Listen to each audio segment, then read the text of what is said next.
The Lord is my shepherd, I shall not want. He maketh me to lie down in green pastures. He leadeth me beside the still waters. He restoreth my soul. He leadeth me in paths of righteousness for his name's sake. Though I walk through the valley of the shadow of death, I will fear no evil. I will show you fear in a handful of dust.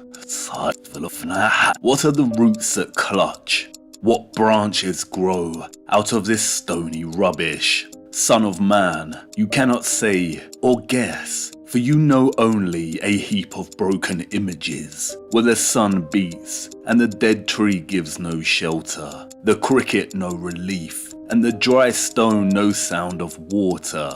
Only there is shadow under this red rock. Come in under the shadow of this red rock, and I will show you something different from either your shadow at morning striding behind you, or your shadow at evening rising to meet you. I will show you fear in a handful of dust. I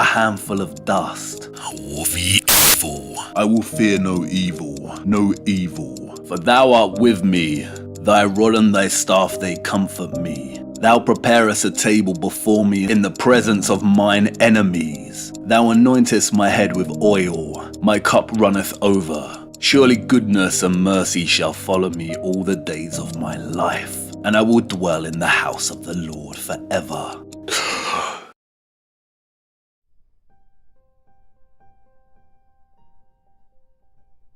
Ah, there you are. Good morning.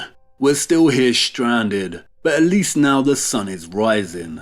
I'm hoping our vessel will be fixed very soon. But while we are still stranded, it's a good time to talk about this key I hold. This key is a kind of master key, and as we continue in our search for the rest and attempt to unlock certain doors, we will also use this master key to enrich our understanding of certain matters. As you will soon see, this master key unites many of the topics and matters of our concern, primarily the matter of lost time and history, of old world architecture, of our lost cosmology, and of the energetics of the world we live in. Our master key is complex and holds a wealth of information. We will not be discussing all it has to offer now, but rather just a small fraction of its secrets. I'm hoping what we will discuss now will prepare us well for the first door. But as we continue, we will often need to set aside further time to investigate our master key in more detail, especially in light of new information. Let's crack on. It is no great secret that the two primary luminaries above our heads, the sun and the moon, function as timekeeping instruments. Time, as we know it, comes from our sun and moon. The sun rises in the east each morning and sets in the west each evening. From its rising in the east on the previous morning, it takes 24 hours for it to rise again in the east the following morning. Everyone knows that one whole minute is 60 seconds, and that 60 minutes make an hour, and that after 24 hours each day ends and another begins. And this is represented by our clocks. Looking at a clock, it is almost impossible to state when time actually began. It could have started at any hour. The hands of the clock continue to run in a cyclical manner day after day, year after year. And we all know that there are 12 months in a year, and that every 3 months, every quarter of a year, the Earth transitions from one season to another. Life on Earth begins and renews itself in the spring. The plants on Earth capture our seasons perfectly. They grow in the spring, flourish in the summer, begin to wither and wilt in the autumn, and come winter, the trees are barren. But as we enter spring again, a new year, the plants begin to grow again. Just like the hands of the clock, life continues. It renews and keeps going in a cyclical manner. The great circle of life. All circles have 360 degrees. The diameter of every circle is proportional to the radius. The traditional clock face is a circle of 360 degrees. And in watching the moon, we see the moon takes on a similar pattern as the seasons. Each month begins with a new moon, and as the month progresses, the moon waxes or grows into a crescent, then a quarter, then a gibbous until it finally reaches a full moon. And then as the month continues into its second half, the moon begins to wane, back through a gibbous, a quarter, and a crescent until old, and then the whole process begins again. What the sun and seasons do over the course of a year, the moon does every month, like clockwork. And we live inside of this clockwork. We live inside of God's clock. But in case you hadn't noticed, this clock doesn't run as smoothly as one would expect. God made everything in perfect measure, but for some reason, he assigned 29.53059 days for the moon to complete its phases and 365.2422 days for the sun to journey from one vernal or spring equinox to another. Not only do these figures resist the tidy 360, the degrees of the circle, but they actually resist providing a convenient whole number for us. How can you have 0.2422 of a day and 0.53059 of a month? And this has proven problematic for pretty much all cultures when trying to establish their calendars.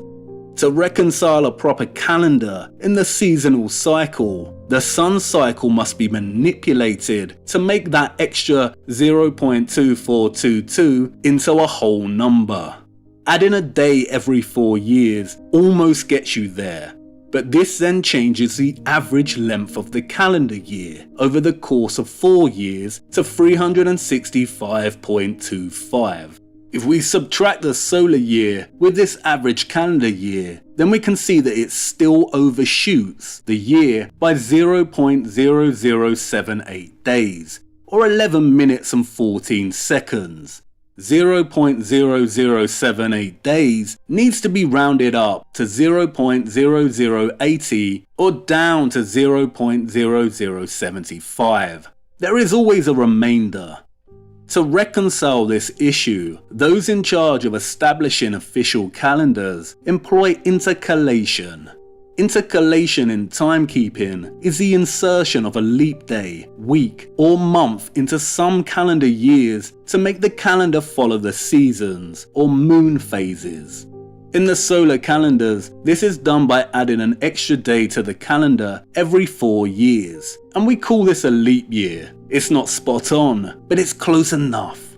The lunar calendars, in their most common form, intercalate an extra day in the final month of the year 11 times over the course of 30 years. In calendar systems that use both the sun and the moon, or what is termed the lunar solar calendar, an extra 13th month or leap month is added every second or third year. It's all very complicated, and trying to dissect the way our calendars have transformed, manipulated, and misplaced time throughout history induces a swift and sharp headache.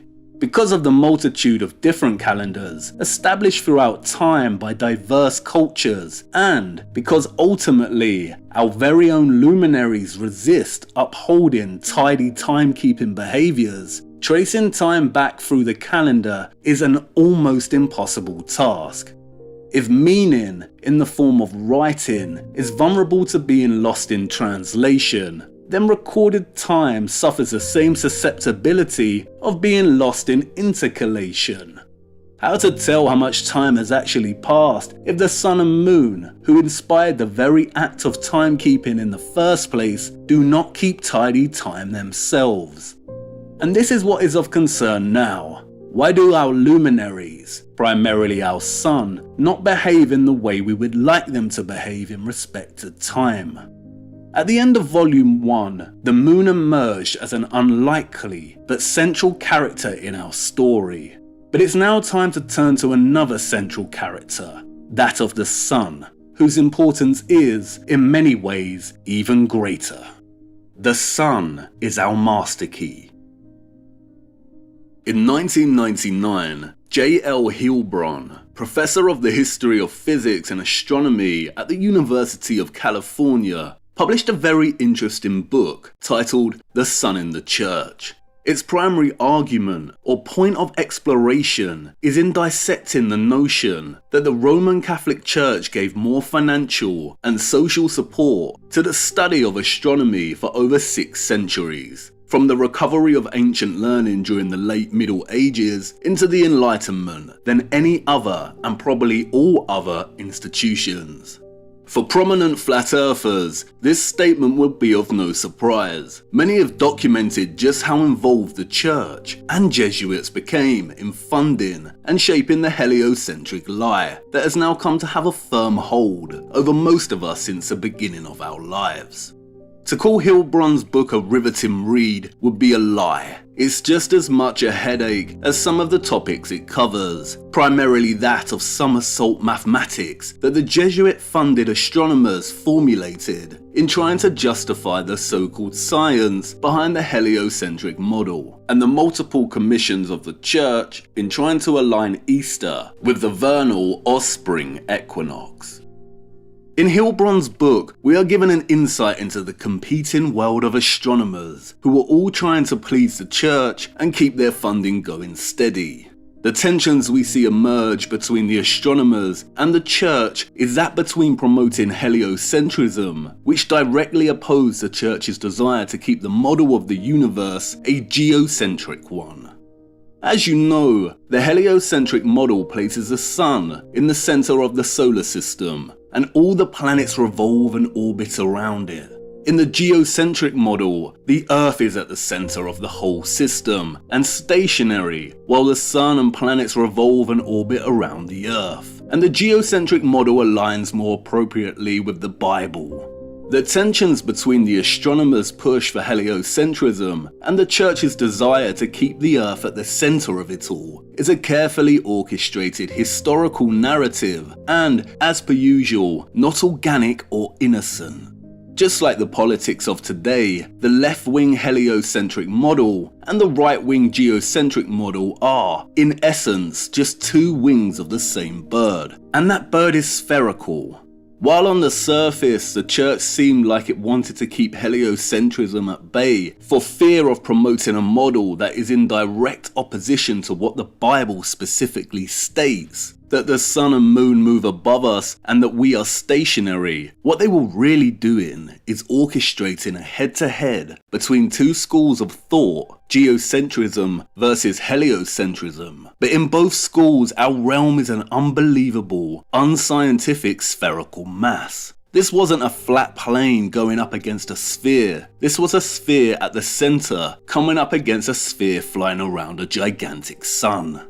Alas, the narrative of geocentrism versus heliocentrism is a tired old familiar playbook of funding both sides. But the war was already won before they started their pantomime. The Earth was declared a sphere. All they needed to do now was have the scientists and mathematicians declare that their findings worked better when the sun was at the center of it all. Mission accomplished. Poor geocentrism. It got used and abused on purpose to usher in heliocentrism. Now I know what you're thinking. Great, this guy is giving us a boring history lesson on the dusty old Jesuits who probably didn't even exist in the way we are told. I know, but keep focused. What follows is so important and we cannot progress without understanding it. It will be worth it in the end. What is absolutely fascinating about Hilbrun's book is that he demonstrates that, contrary to the astropolitics of the time, the church had actually invited the sun into its arms long before heliocentrism was declared the winner.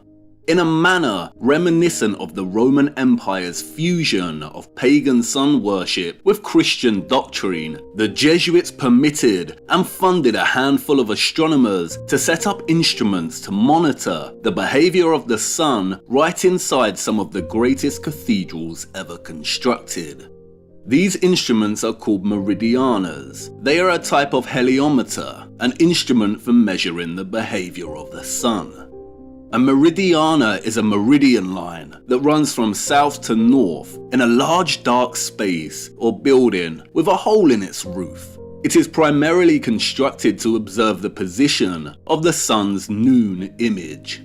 Meridianas are a type of pinhole gnomon. In essence, a gnomon is a simple instrument, usually a stick in the ground, that allows the observer to track the direction and position of the shadows cast by the position of the sun in the sky. This is how sundials work, and in observing the shadows of a sundial, the observer can ascertain what time it is. Rather than a shadow, the pinhole meridiana casts a sunspot or sun image through its hole. This sunspot will fall somewhere on the meridian line, and the sunspot will travel up the meridian until the sun outside reaches the highest point in the sky. When the sun reaches its highest point in the sky, this is what we call its zenith. And when the sun is at its zenith, this is officially solar noon. As the year progresses through the seasons, the height of the sun's zenith at solar noon will change, and so will the position of the sunspot on the meridiana.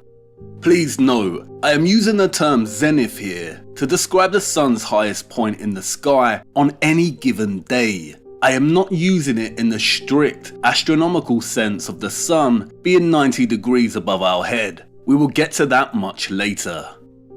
The gnomon of Saint Sulpice in Paris is a very famous example of one of these instruments. Here we see the meridian line run across the floor of the church and up to an obelisk.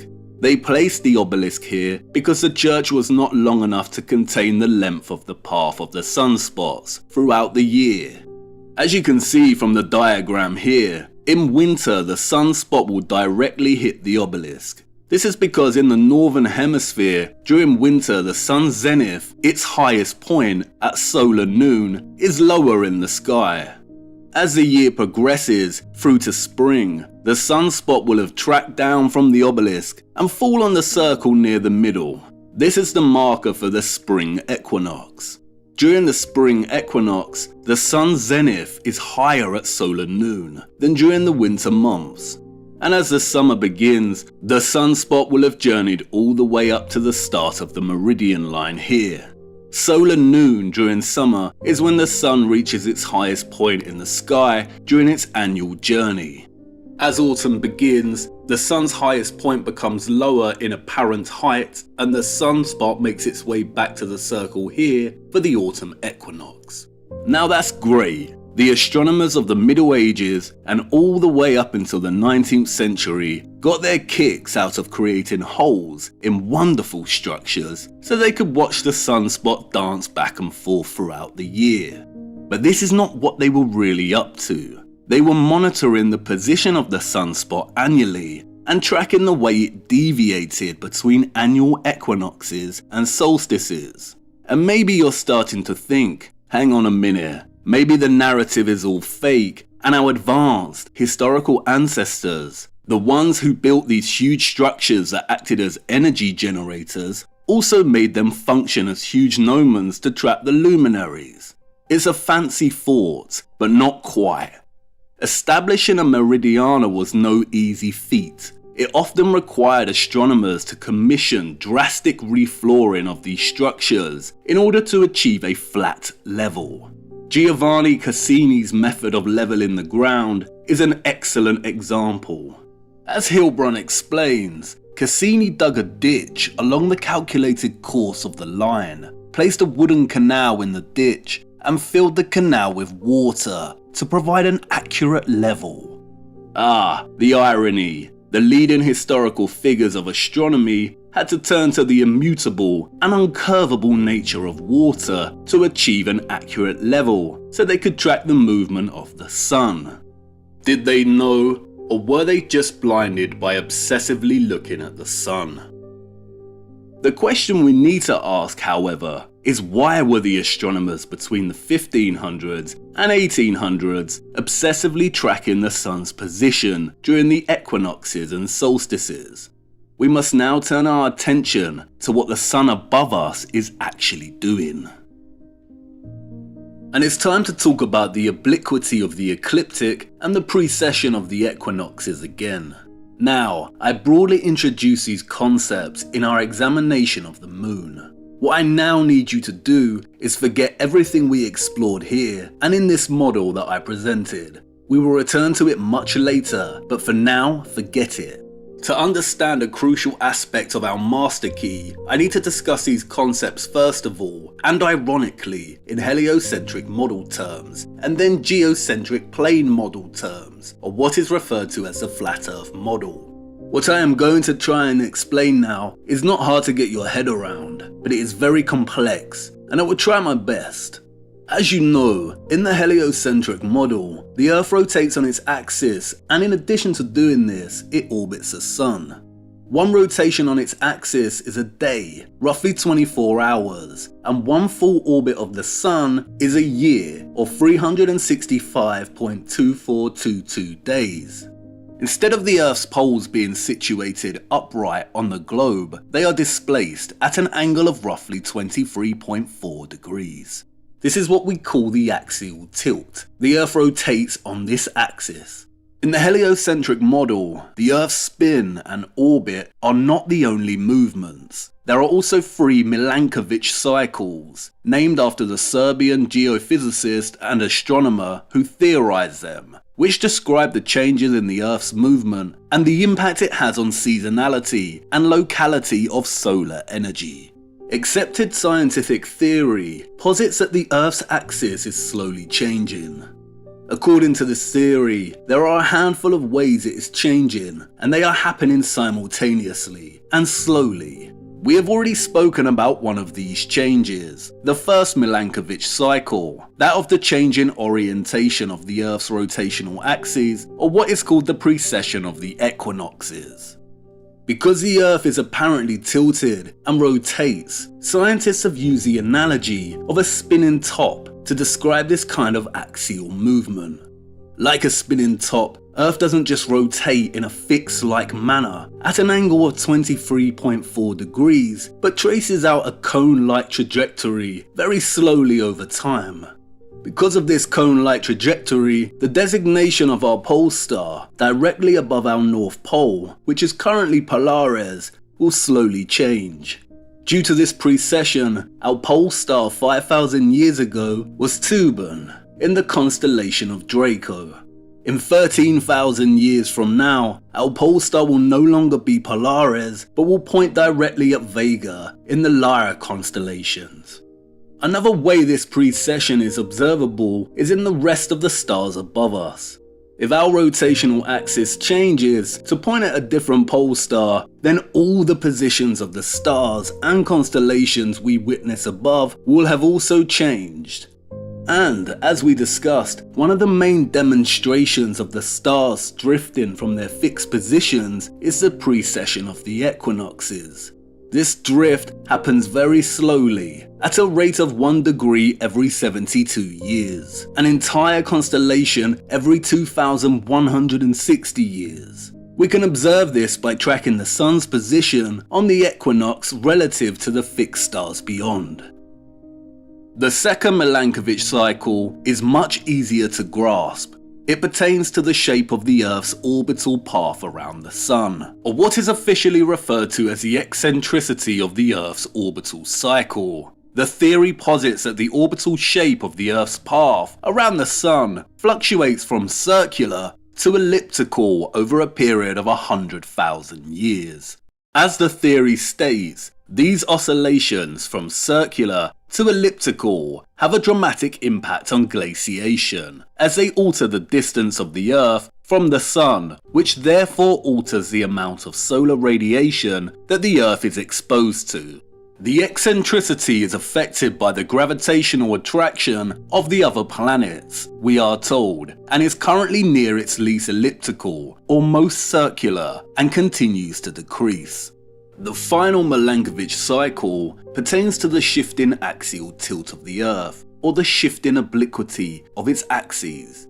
Oblique is an adjective which means having a slanted or sloping direction, course or position, inclined, designating geometric lines or planes that are neither parallel or perpendicular.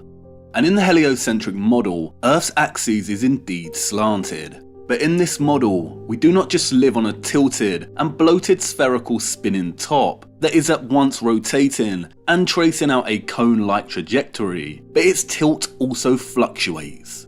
As you know, the current obliquity or tilt is 23.4 degrees, but this obliquity shifts and fluctuates between 21.1 and 24.5 degrees over a period of 41,000 years, we are told. And yet, despite all their models' complexity, we have yet to feel any motion in regard to the Earth. It is almost impossible to talk about the sun's position in the sky as if we were orbiting the sun.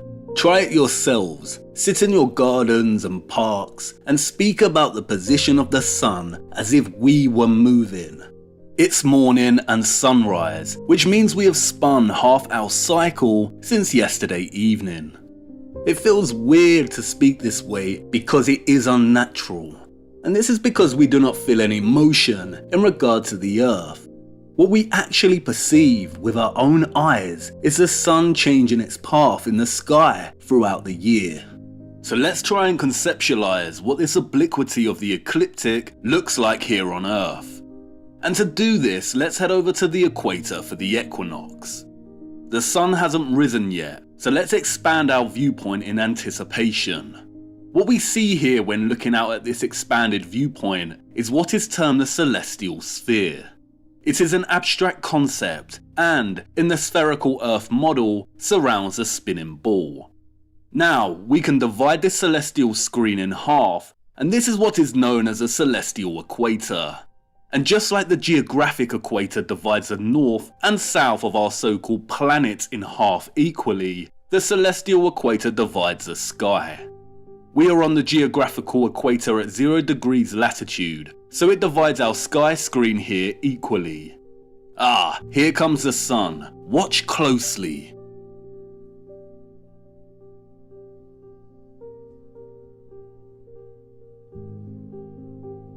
As you can see, when positioned on the equator during the equinox, the sun reaches its true zenith, which means it is directly overhead at 90 degrees.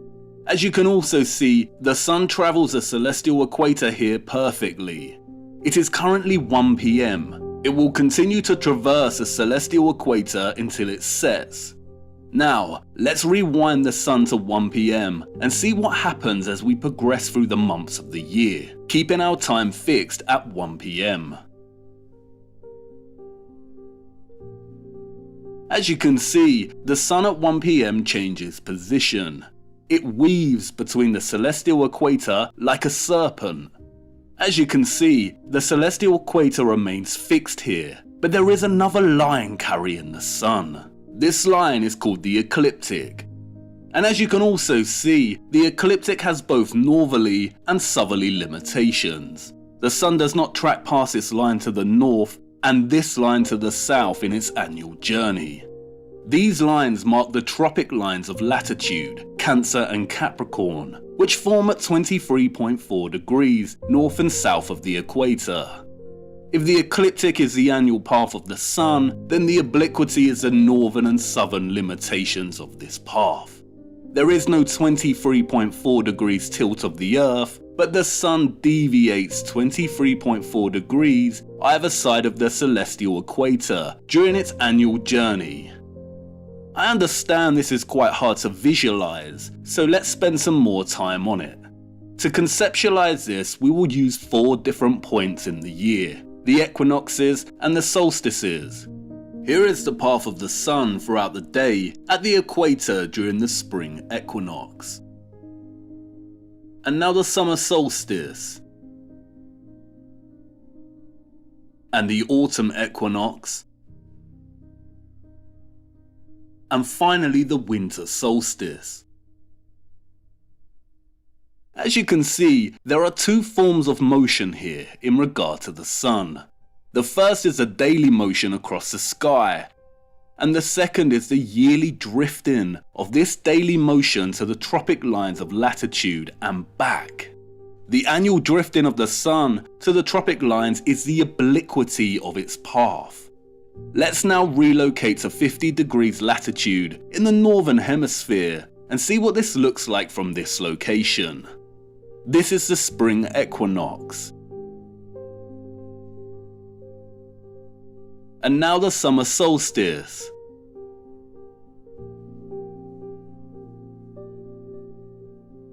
the autumn equinox,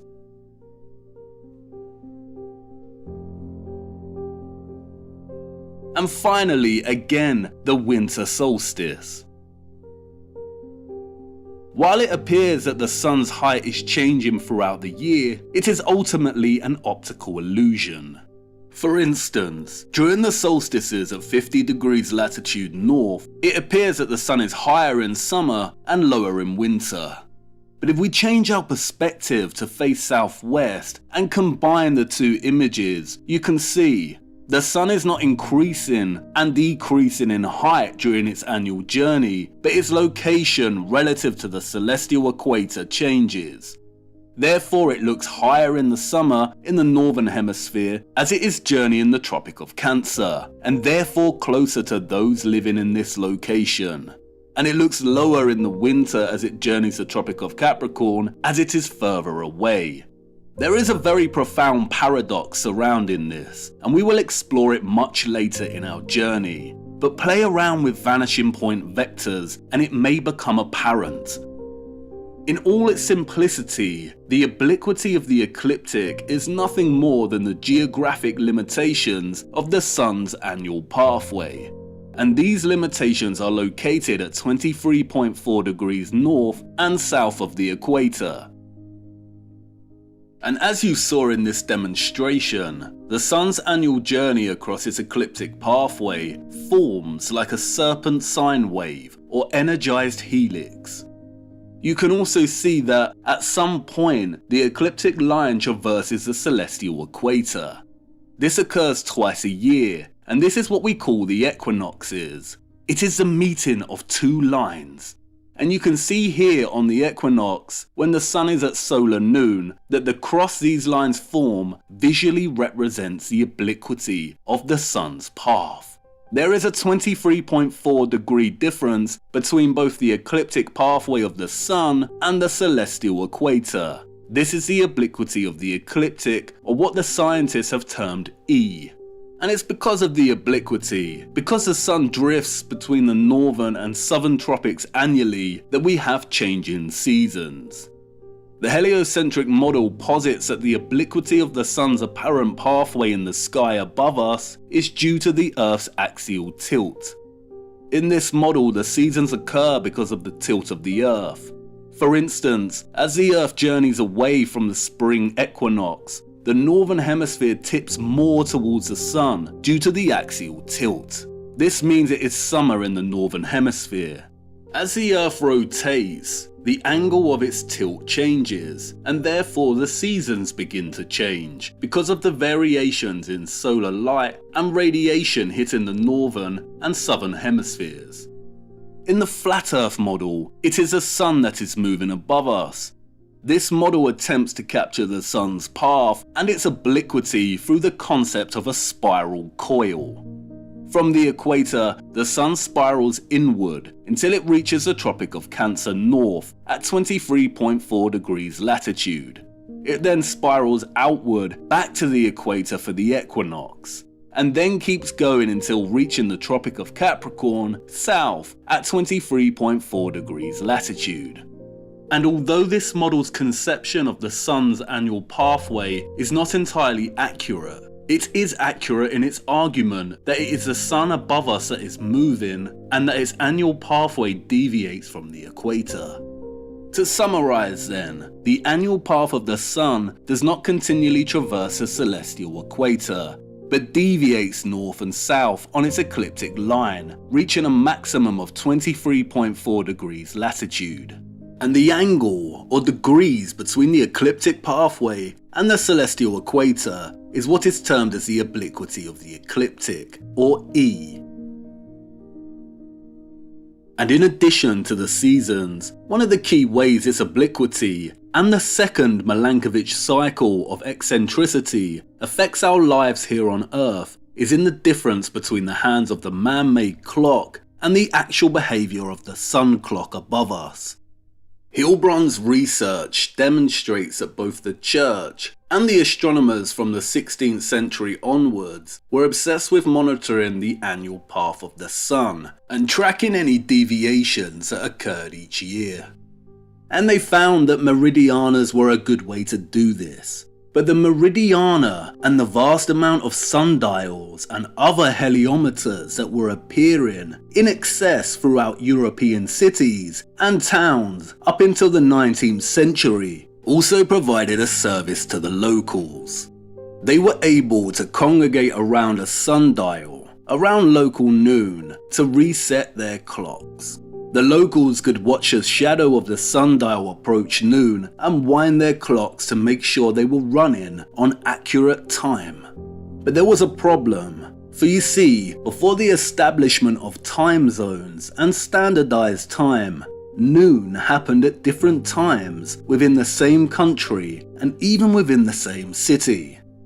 As well as forming a reliance on town sundials, the locals also relied on church bells to chime at the right moment to ascertain the time and wind their clocks. But for those living in a city such as Rome, according to Hilbron, it might take 20 minutes or more for all the churches in the city to ring in the same hour. The disparity in sounding the hours among church clocks throughout Europe, he continues, was notorious. And it was up to the individual to ensure they kept running on true time. As one Jesuit teaching manual from the time preached, the clocks almost never agree. You must overcome this defect by your diligence. And this disparity between the man-made clock and the actual sun clock above us presents itself because of the obliquity of the ecliptic and the sun's eccentricity. The reason for this is because our clocks make the intervals between each successive day equal to 24 hours. If it is noon on a Tuesday, then you can guarantee that in 24 hours time, your wristwatch will tell you it's noon on a Wednesday. Our clocks are regular and standardized. If you look at your wristwatch and see that it is 9 PM on a Friday, then you can feel reassured that 24 hours later, the hands will be striking 9 PM on Saturday. But the sun above us does not act in this regular and standardized manner. For instance, solar noon on the 7th of April occurred at 12:56 PM. But a month later on the 7th of May, it occurred 4 minutes earlier at 12:52 PM. If the sun only journeyed the celestial equator, like it does on the equinoxes, then the sun and the clock would align and solar noon would occur every day at the same time. But because of its obliquity, it slowly starts to fall out of sync with the man-made clock in its annual journey. And as the locals soon found out, the amount of discrepancy between their clocks and the actual time told by the shadows cast from the sun above changed from day to day. The fault was not only in the clock. No matter how accurate its movement, a clock made to tell equal hours throughout the year must disagree with the sun most of the time. And that was fine, as the locals ensured they kept their clocks aligned to the sun. But then another problem arose. As the locals became good at congregating around town sundials and making sure their watch time and the sun time aligned, they would notice that during 2 periods of the year, the shadows of the sundial would move faster and slower than the hands of their clocks. This is the effect of the second Milankovitch cycle, the sun's eccentricity. Because the sun's annual pathway between its tropic limitations is not a true circle, but is slightly elliptical, the sun moves a maximum of 14 minutes slower in February than a man-made clock, and moves at a maximum of around 16 minutes faster than the clock during November. Remember, on the 7th of April, solar noon occurred at 12:56 PM. While on the 7th of November, it occurred at 11:40 AM, a whole 16 minutes faster, including the hour for daylight saving. And that's because the sun's annual pathway between its tropic limitations is not a true circle, but is slightly elliptical, and therefore doesn't move with one regular speed, but speeds up and slows down during 2 times throughout the year. And if you combine both the effects of the obliquity and the eccentricity, you end up with a graph looking like this. The horizontal line here represents our man-made standardized clocks that bring in each new day with 24-hour-long intervals between successive days.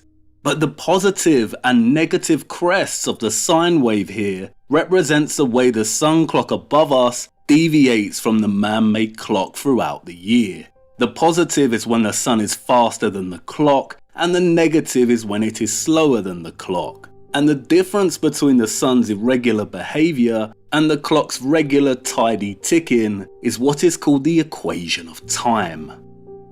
If you were to set up a camera in the same spot and take a photograph of the sun throughout the year, ensuring that you took the photograph at the exact same clock time each day, you'd witness something very, very special. It's called the analemma. It is one of the most magnificent and mind-blowing phenomena related to the luminaries, and it captures the influence of the obliquity and the eccentricity of the sun's path perfectly. The shape of the analemma, the figure of 8 with uneven lobes, or some might even say the figure of a fish, is a celestial embodiment of the equation of time. If there were no obliquity and eccentricity, and the sun ran as our man-made clocks run, if each interval between successive solar noons was in fact 24 hours, then there would be no analemma throughout the year. The sun would appear at the same point in the sky at the same time of day throughout the year. The analemma would be a dot. If the sun's obliquity, its northern and southern drifting, was still present, but the eccentricity of the path was circular and not elliptical like it is today, then the analemma would be a symmetrical figure of 8, and its southern and northern lobes would be of equal size. And really, the easiest way to demonstrate just how much the obliquity of the ecliptic, the 23.4 degrees drifting of the sun in its annual path to the north and the south, affects our lives on Earth is to imagine if it didn't exist at all. Let's also imagine that the eccentricity was always circular. If we reduce the obliquity to 0 degrees so that the sun's path ran completely perpendicular to the celestial equator throughout the year, then not only would the sun keep tidy time and align with our clocks, but there would be no seasonal fluctuations, and day and night would be equal length, day in, day out, year in, year out. And John Milton, in his epic poem Paradise Lost, theorized that the sun's path in the pre-fallen Edenic world had no obliquity. Some say he bid his angels turn askance, the poles of the earth twice 10 degrees and more, from the sun's axle. They with labour pushed oblique the centric globe. But what would happen if the obliquity increased to 90 degrees? The limitations of the sun's path, the tropic lines of latitude, would then be relocated to here, and there would be a dramatic effect on seasonality. A lot of ice would melt, wouldn't you say? And here is where it gets very interesting. As Hilbrun's The Sun in the Church explores, the Jesuits and astronomers were not just flexing their mathematical prowess in trying to determine whether the Earth orbited the Sun or vice versa. They were obsessively checking whether the obliquity was shifting. As early as 2000 BC, different cultures were measuring the obliquity, we are told. And it was widely believed during the Middle Ages that the obliquity oscillated around a mean value. What does this mean? Since the Middle Ages, the 23.4 degrees has been, give or take, the accepted mean average. And Milankovitch later hypothesized that Earth's axial tilt varies over a 41,000 year period from 22.1 to 24.5 degrees. And like we just briefly demonstrated, if the angle of obliquity were to change, then both tropics would move in tandem. As you know, there are 5 prominent circles of latitude. We have the Arctic and Antarctic circles, the Tropic of Cancer and Capricorn, and in the middle we have the equator. These lines of latitude are what is known as parallels. They are bound by one another. If one were to move, then another line of latitude would also move in parallel. In the flat Earth model, this would mean these concentric spiral rings would begin to shift in parallel, either moving closer together or further apart. If the obliquity changed to 10 degrees, then they would shift closer to the equator. If the shift went to 60 degrees, then they would move further apart. In the less popular and underrated rectangular models of flat Earth, the same thing would happen. The tropic limitations would shift closer or further from the equator, and the Arctic and Antarctic lines would also be relocated. And you might want to ask, why did Milankovitch only hypothesize a shift in obliquity between 22.1 and 24.5 degrees? A shift of 1.1 degrees from 23.4 to 24.5 and 1.3 degrees from 23.4 to 22.1 seems, after all, quite a small fluctuation in the grand scheme of things.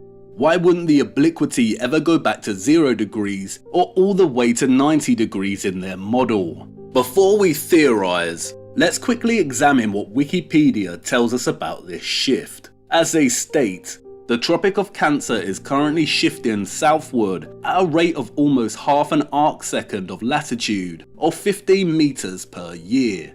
As a result, approximately and on average, the tropical circles are drifting towards the equator and the polar circles toward the poles by 15 meters per year.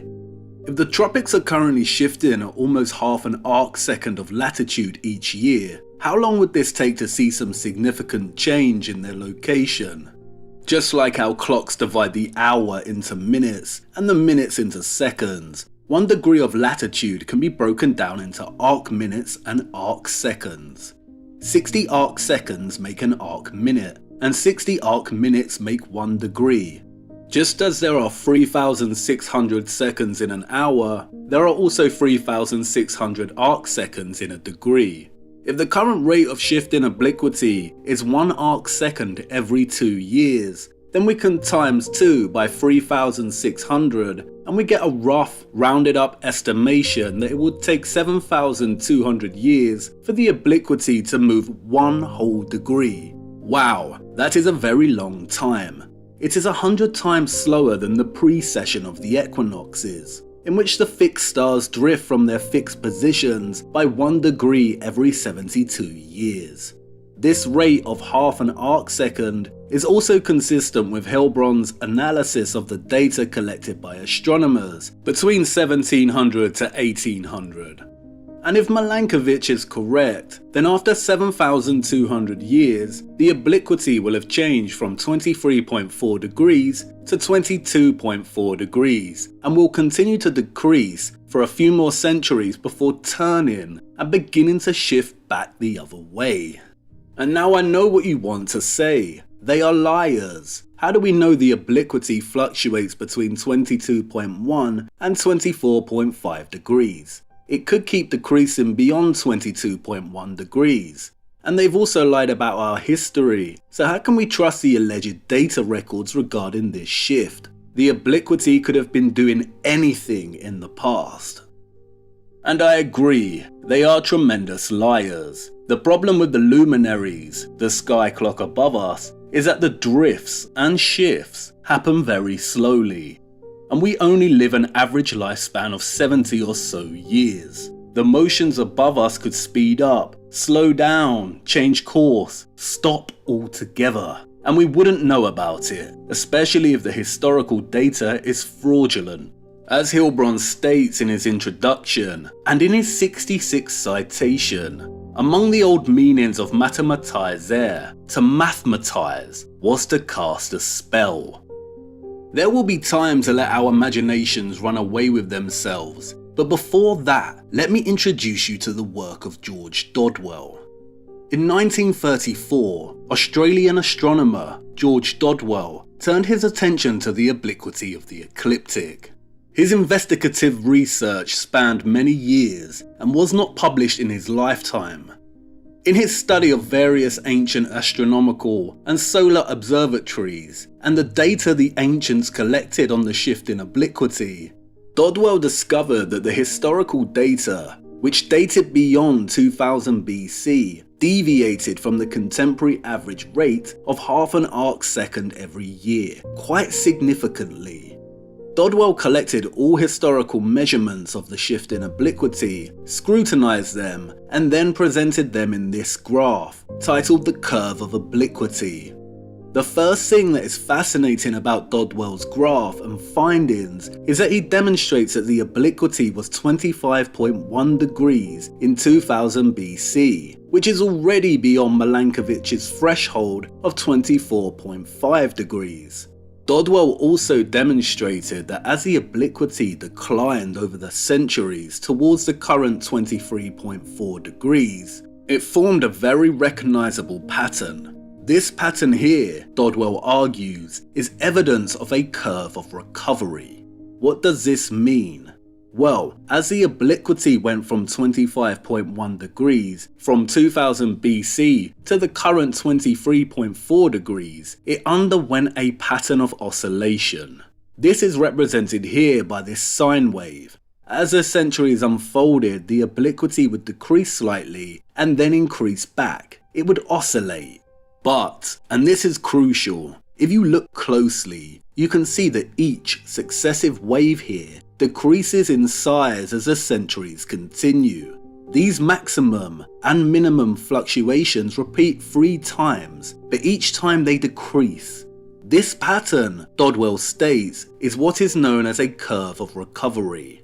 And it means that while the obliquity has been decreasing in degrees since beyond 2000 BC, its fluctuations here show that it is actually settling. Dodwell argues this proves a movement of recovery, from a great disturbance back here to a slow fluctuating decrease until reaching an equilibrium around the 19th century here. Dodwell's research implies that, unlike the accepted Milankovitch theory, the shift in obliquity could actually be a stabilization effect that is occurring in the aftermath of a much greater disturbance. Dodwell concluded that this great disturbance was the Great Flood.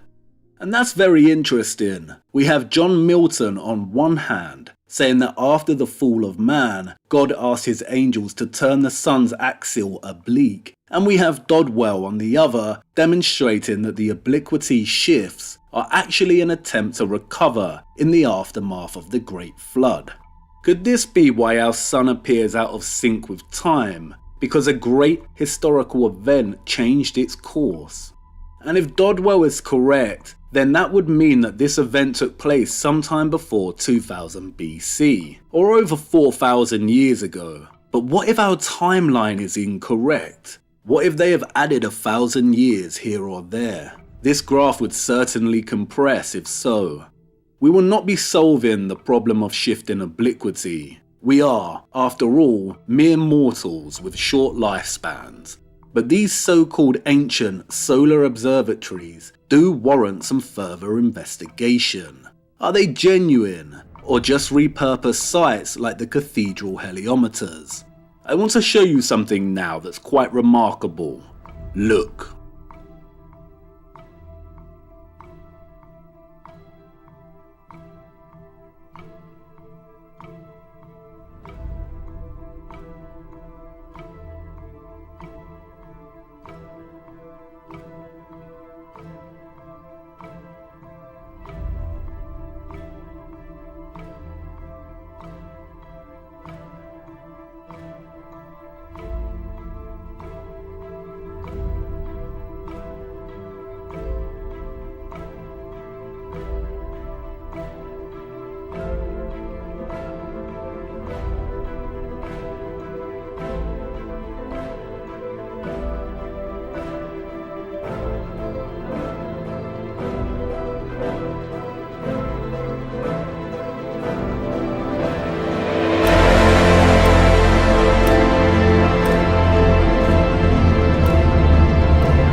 Whoa. As you just saw, many of the so-called ancient monuments of the past still, to this day, perfectly align with the annual equinox and other key dates. And before you get too excited and start claiming that those of the old world were true masters of the universe and built these structures to align perfectly with the equinox, let's look a little closer at this. The work of Dr. Jayasri Saranathan brought something to my attention that I had not really considered before. The Gregorian calendar was established 439 years ago, in 1582. Around the same time, the astronomers started making holes in cathedrals. And one of the primary purposes for its creation was to stop the calendar drifting from the equinox date of March 21st. As if things were not confusing enough already, the solar or tropical year is determined by the length of time it takes for the sun to journey from one spring equinox to the following spring equinox. And this amounts to 365.2422 days. But a sidereal year is the time it takes for the sun to return to the same position with respect to the fixed stars beyond. The solar year is 20 minutes shorter than the sidereal year, and they tell us this is because of the precession of the equinoxes. Remember, in this theory, the Earth is tracing out a cone-like trajectory, and because of this, the intersecting point here between the celestial equator and the ecliptic, or what we call the equinox, is supposed to be moving backward or westward at a rate of 1 degree every 72 years. If the sun falls behind by 20 minutes a year, this means it falls behind an entire 24 hours, a whole day, every 72 years. As Saranathan states, it is understood that there is no change in the tropical equinoctial date in the Gregorian calendar. The spring equinox always occurs on the 21st of March, or the 20th to 21st of March. As per precession theory, this date must have drifted by 5.9 days since the inception of the Gregorian calendar, 430 years ago, but it is found to be occurring on the same date. These structures should not align with the March 21st equinox date of today if they were built hundreds, if not thousands of years ago, to align with the equinox date of their time. The brainwashed will shout that this is because the Gregorian calendar is constructed to ensure the March equinox pretty much remains the same, give or take a day or two. But the only adjustment in the calendar is for the leap year. You cannot tell me that these structures align exactly on this date because the calendar computes one leap year every 4 years. If this Mayan pyramid was built over 1,000 years ago, then the calendar date of the equinox should have shifted by 13.8 days. The serpent shadow should not appear in March. If Angkor Wat was constructed 900 years ago, then the date should have shifted by 12.5 days. And what about structures like the Temple of Abu Simbel? Every year, on the 22nd of February and October, this chamber is illuminated by the sun to mark King Ramesses' birthday and coronation. These dates are not on the equinox, and yet they still align today, with a structure that has allegedly held this alignment for thousands of years. And we see the same thing here with Newgrange, a structure that is allegedly 5,000 years old, but still aligns with the winter solstice date year after year. This date should have drifted by 69 days. If Stonehenge was constructed over 4,000 years ago, then the calendar date of the summer solstice should have shifted by 55 days, which means it should occur in April. To think these alignments are all the work of the Gregorian calendar is absurd. No, the only reasonable explanation for this is that the Earth and Sun are bound in their alignment and that there is a complete absence of precession or movement in regard to the Earth. And really, it's marvellous when our two key opponents, that is, his story and heliocentrism, unashamedly enter a stalemate. Mr. Tyson and Mr. Cox want you to believe that not only is our realm a spherical mass that orbits a gigantic sun, which squats stationary millions of miles away, But they also want you to believe that this spherical mass is tilted on its axis, wobbling and precessing. All the while, not one of our senses perceive this motion, and both the ancient structures of the past and the Gregorian calendar prove that there is no axial precession. They prove that the Earth and Sun are bound in their alignment, and it is the Sun that is moving relative to the fixed stars beyond. And then you have the pseudo-archaeologists and pseudo-historians such as John Major Jenkins and Graham Hancock trying to do the damage control. If the Great Pyramid and Angkor Wat have astronomical alignments, then, according to Hancock, this means that they must have been built over 20,000 years ago to align with the precession of the Earth. John Major Jenkins declared that some of these structures and their astronomical alignments mean that they were built as a precessional clock with its alarm set for the 21st century. Yeah, right, it's one of the most ridiculous statements ever made. The Earth is not moving, it is the luminaries that are moving. And there we have it. Are the astronomers lying, or are the historians lying? They have a stalemate, but we have a checkmate. And here is the problem. How genuine are structures like Stonehenge, the Great Pyramid, Angkor Wat, the Temple of Abu Simbel? We do, after all, have proof of them moving and messing with structures like Stonehenge and Abu Simbel. Do you know when Angkor Wat was allegedly rediscovered by the West? In 1860. Why did it need rediscovering? Did you know that Angkor Wat was perfectly replicated for the colonial World's Fairs in Marseille and Paris in the early 20th century, just 60 years after its rediscovery? Just how old are some of these structures, especially the sites that align with the sun? Did you know that many obelisks also functioned as huge gnomons? Even the Great Pyramids themselves, Dodwell writes, were, for practical purposes, essentially gnomons on a gigantic scale. Do you know where they got the inspiration to use the obelisk in St. Sulpice? Ancient Rome. As the legend goes, Augustus erected an obelisk that he stole from Egypt and used it as a huge sundial to express his power and glory. Nothing remains of Augustus's huge sundial today except the obelisk, now moved from its original location. Do you know how many of these structures have been moved, altered, broken, redesigned and repurposed? Have you ever done a tour of the cathedrals in Europe and counted all the instruments they contain that record the movement of the sun? Why and for what? Why do so many cities around the world feature giant obelisks?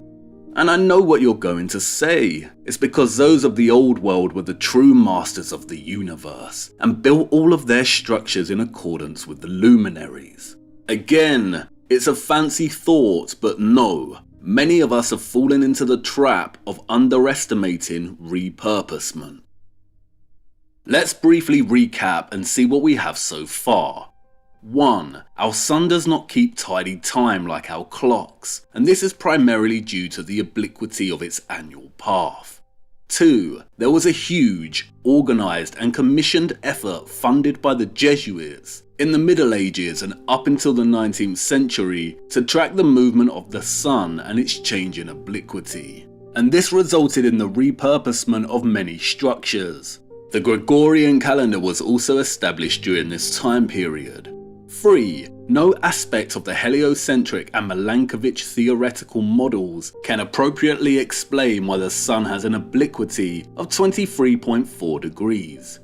4. Dodwell's analysis shows that the sun's shift in obliquity demonstrates a pattern of recovery from a much larger disturbance in the past. 5. Many of the so-called ancient structures in our history align with the luminaries, especially the sun. The authenticity of many of these structures is questionable. Now, let's ask a theoretical question. Is it possible that a great disturbance occurred in the past that affected our sun and in turn caused the disappearance of the old world, and those that followed repurposed these structures to ascertain the status of the sun and reconceptualize a new model of the Earth and universe? And now let's take this even further and ask more of a sweeping theoretical question.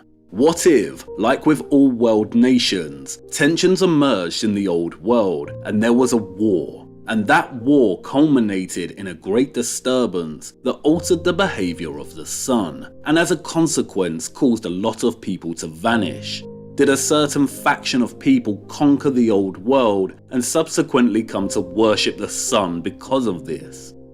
I sound like a conspiracy theorist, and maybe all we can do is speculate. But have you ever really given concentrated focus to the undeniable prevalence of sun worship throughout our world?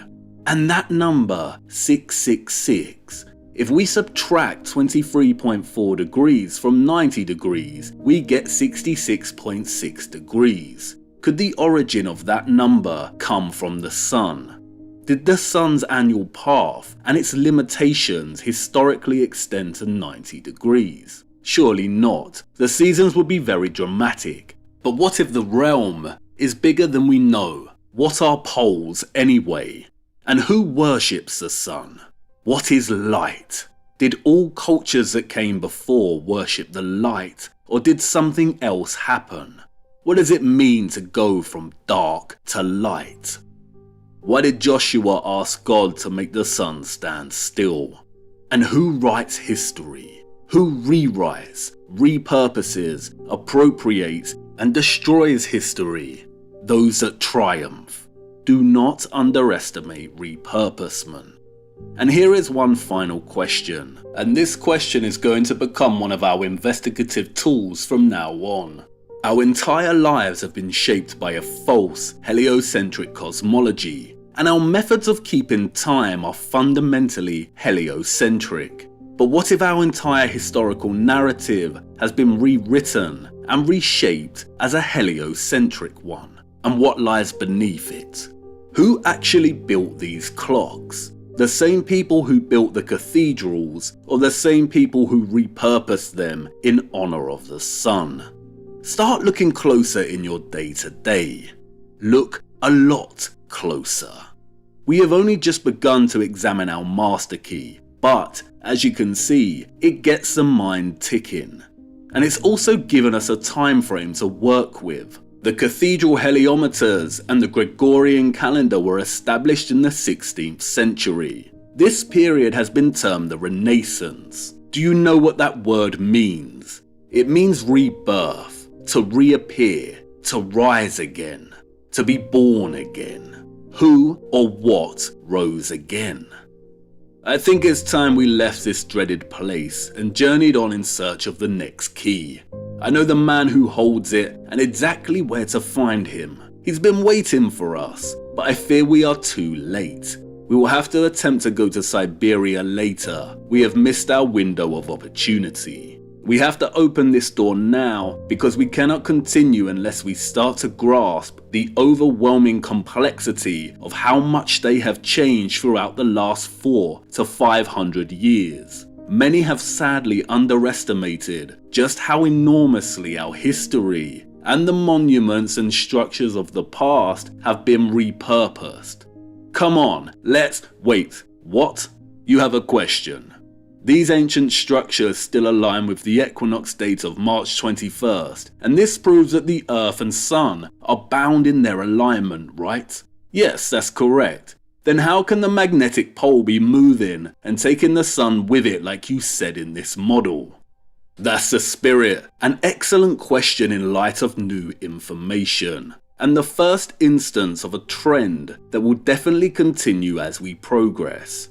You'll notice that as we start to open doors, we will also open many cans of worms. But you're just a little too early. Something is fundamentally missing here. There is a thing that nothing is, and yet it has a name. Have you ever really considered the word noon? It is one of the most beautiful words in the English language. It is a palindrome. It reads the same both ways. But have you ever noticed that it visually represents the sun's daily path?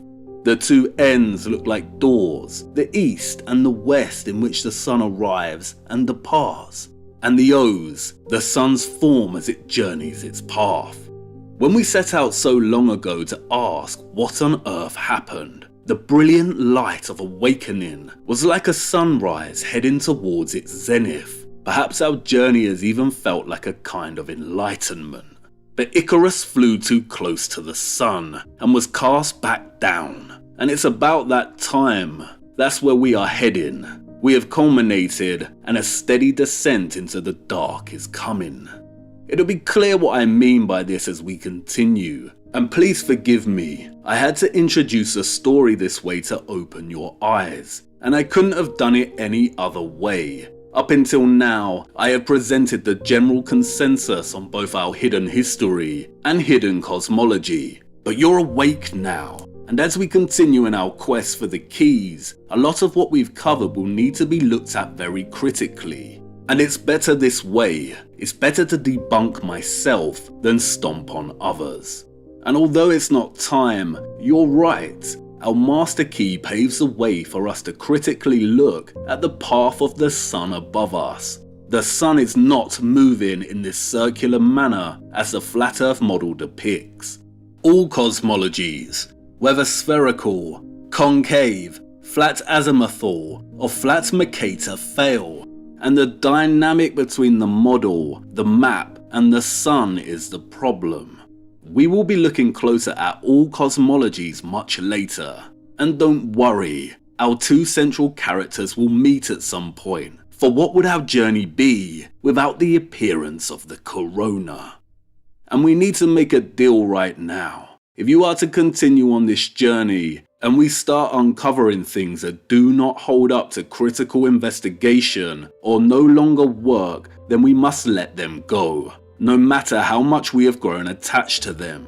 Otherwise we will be carrying baggage, and we cannot afford another crash, so let's shake on it. Excellent. Ah, and look at that, our vessel is fixed. We can finally journey onward. Let's get going. It's time to get this door wide open, and we are already late for a very important date. Let's just hope our man is still there waiting to give us the key.